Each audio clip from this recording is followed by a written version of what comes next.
So, hello guys, good morning. So, ngayon gagawa tayo ng homemade pizza. Papakita ko sa inyo kung paano ko gumawa ng homemade pizza. So, be with me, stay with me, and then let's bake!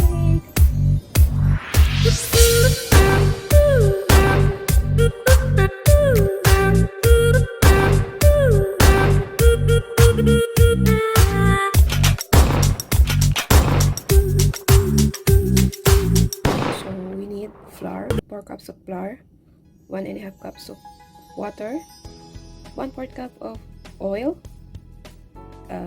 2 tablespoons of instant rice, 2 tablespoons of sugar, 1 tablespoon of salt. So all of these we need to make the pizza dough. So the first thing we need to do is add the sugar in the water. The water is just a bit warm, and then let's put the instant dry yeast and then cover it for a while. This is the instant dry yeast. It's almost done, but we still need to make it wait for a while to make it double the size. So let's see if the instant dry yeast is ready. So now it's ready. We can make the pizza dough. Let's go. So what first? We need this one. 1 cup of flour, and then make a hole. And then let's add sadyan nyo na yung aking ito maingay. So let's mix it. Add the salt.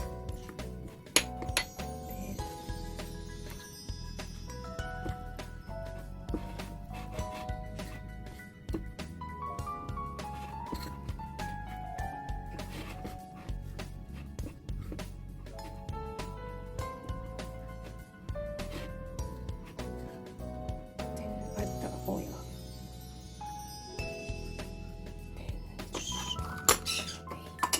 Let's mix again. Half hour. Cover it with the plastic.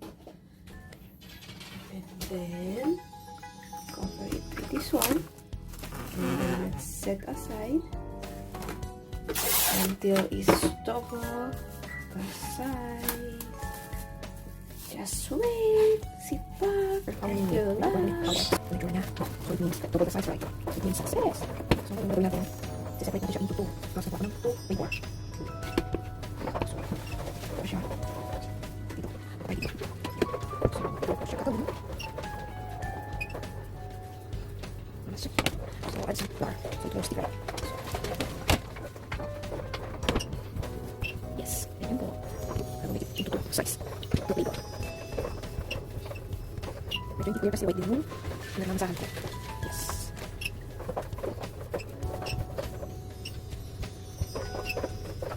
Ito siya. So, flour. Oops. So, ayan. So, ayan siya. After 12 hours. So, ayan siya sa gitna. Yes. Separate ito siya. Last one. Medyo hindi na sa labas kasi under renovation.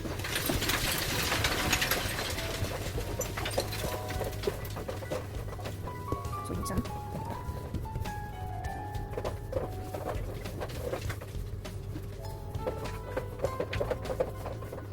Kukuha ko ng baking paper.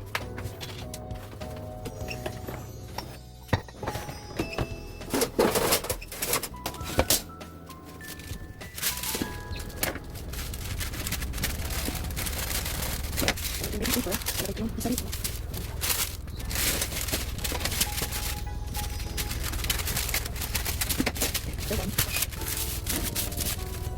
May naman.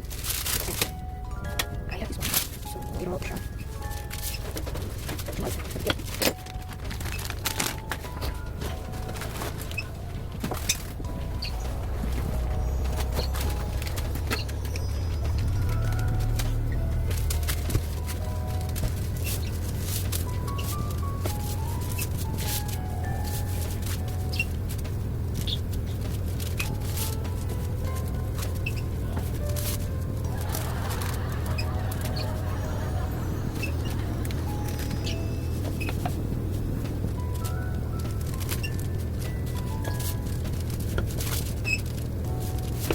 Kamay mo, hindi tayo karoon na. Pwede yan.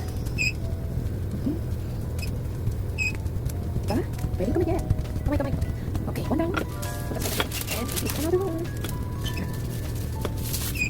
thousand salad, thousand island bacon, sauce. So those sauces, I will make it later. Oh, I will.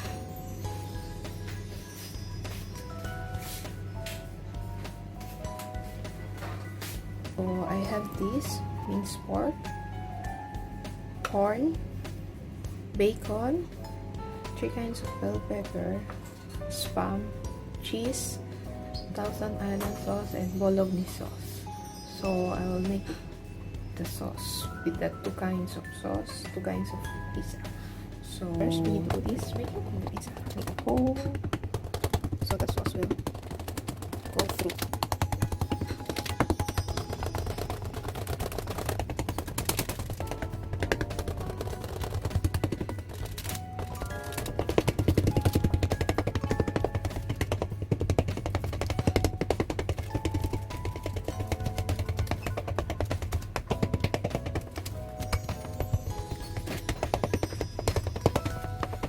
Preheated the oven in 230 Celsius.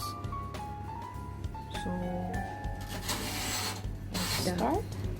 Thousand Island sauce.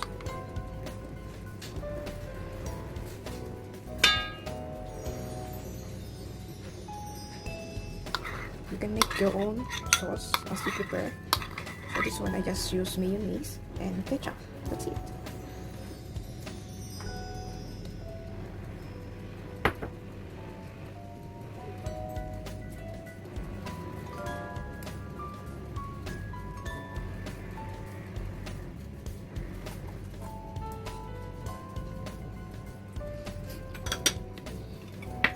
So this one is what? Yes.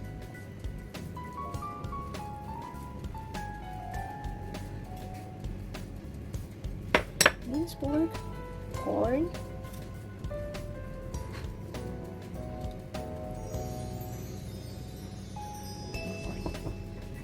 this one, mix 3 kinds of bell pepper.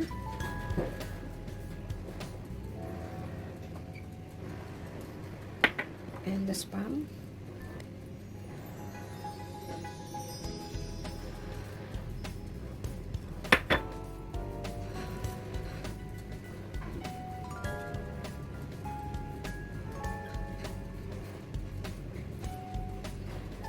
And the bacon.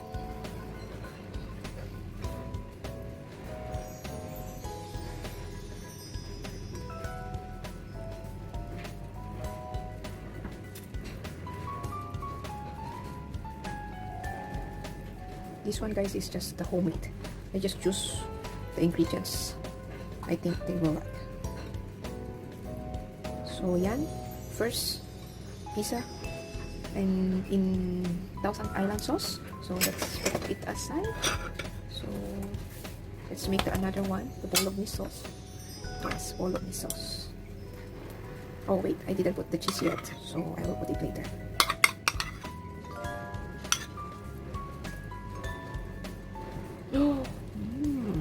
Seems like delicious. Gutom ba kayo, guys?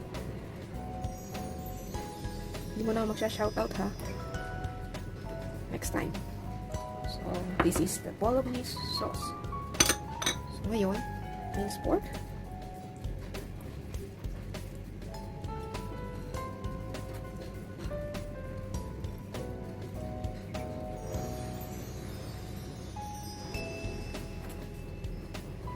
Minced pork, corn,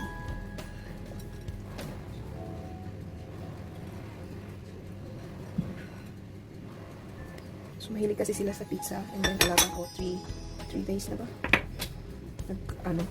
nag-aas na mag-bake ako, so I decided to bake now. But yes, so this one is the spam.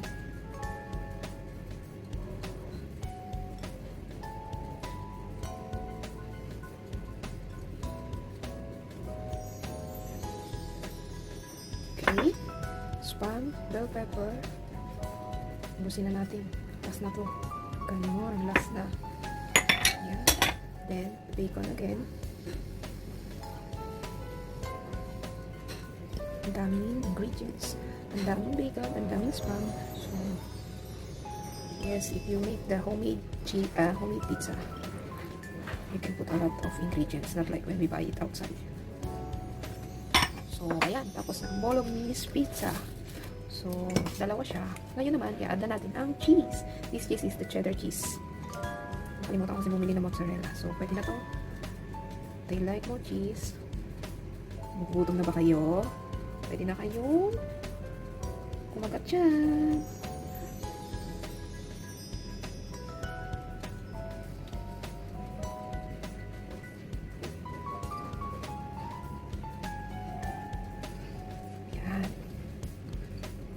This pizza, guys, will not cost you $100. Hong Kong dollar, ha?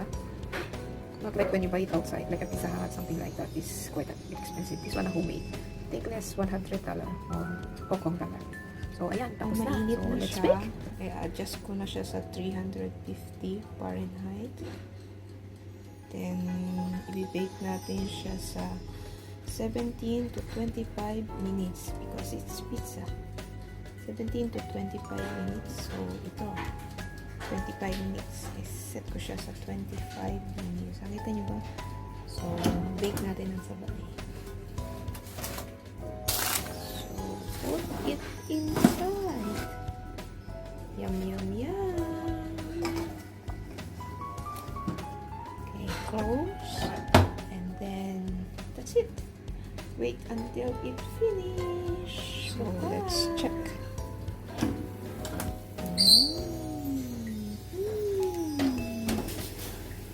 Looks this. Almost. And another one. Oh, ayan na guys. Finished product na natin. See? Looks delicious.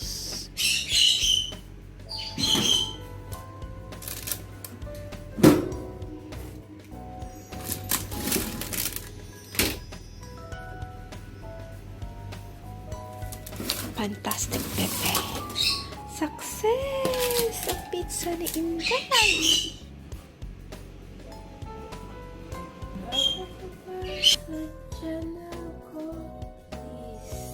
Like, share, and subscribe, and hit the notification bell so you're always updated with the upcoming video.